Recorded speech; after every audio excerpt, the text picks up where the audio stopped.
The Russian Navy is highly likely to rise again. Don't underestimate its strength. In fact, it is currently building 2 aircraft carriers with a displacement of 40,000 tons simultaneously. They will be launched either next year or the year after. Moreover, Russia has announced in the past few days that it will allocate $100 billion, all of which will be used for the construction of its navy. In the coming years, Russian surface vessels will be launched successively. Some people may wonder, does Russia currently have the capability to build large surface vessels? It indeed didn't have this capability before.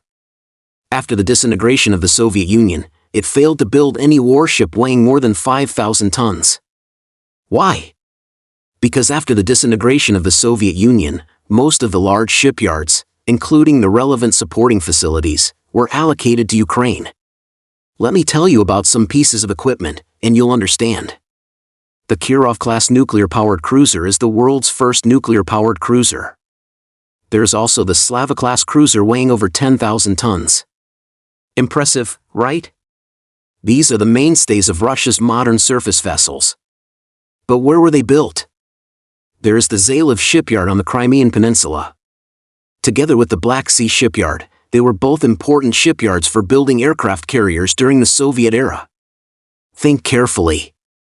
Didn't Russia take control of Crimea in 2014? Why did it insist on taking Crimea? One very important reason is that there is the Zalev shipyard here, which can produce aircraft carriers and large warships.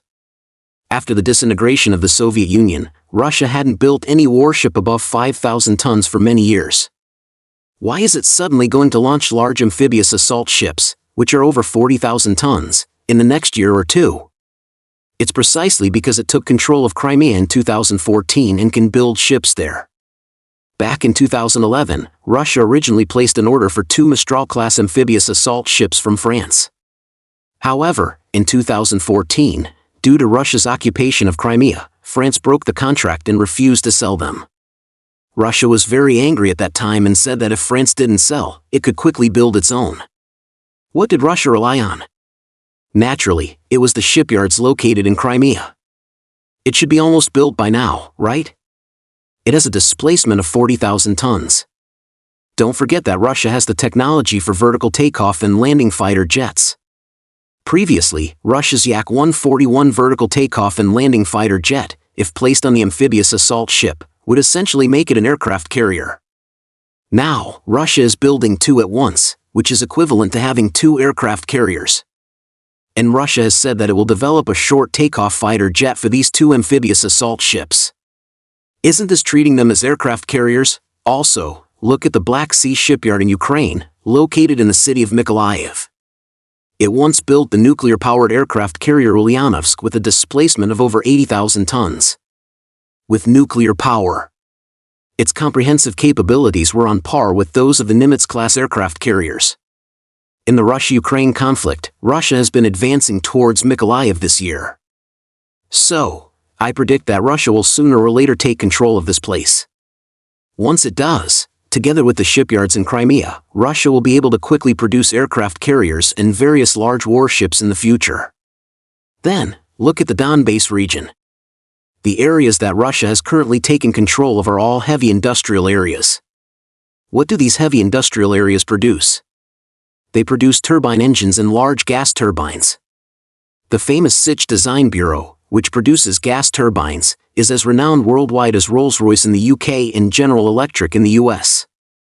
By the way, the earliest technology of the gas turbines on China's Type 055 destroyers was introduced from the Sich Design Bureau.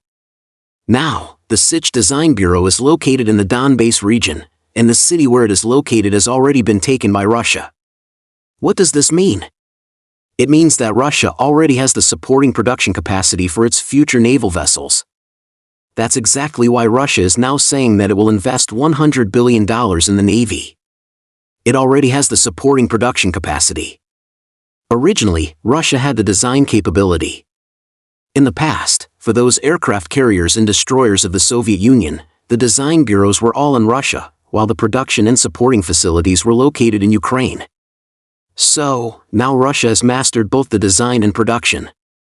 As long as there is money to invest, it can quickly produce ships and aircraft carriers. However, some people may say that the key issue is the lack of money. Where does Russia get the money from? How can there be no money?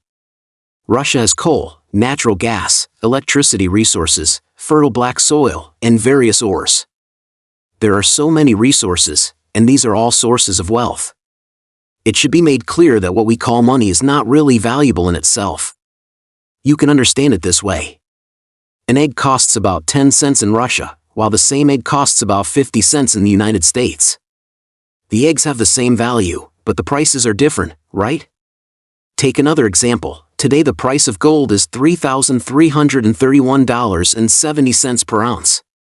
If Russia wants to buy gold, it also needs to pay $3,331.70 per ounce. So, can you understand what money really is? It is the substance itself that is money. It is worth mentioning that no one fights a war for nothing. Glory goes to Ukraine, the land is occupied by Russia, and the resources are plundered by the United States. That's why Russia now has the confidence to say that it will invest $100 billion in expanding its navy in the future.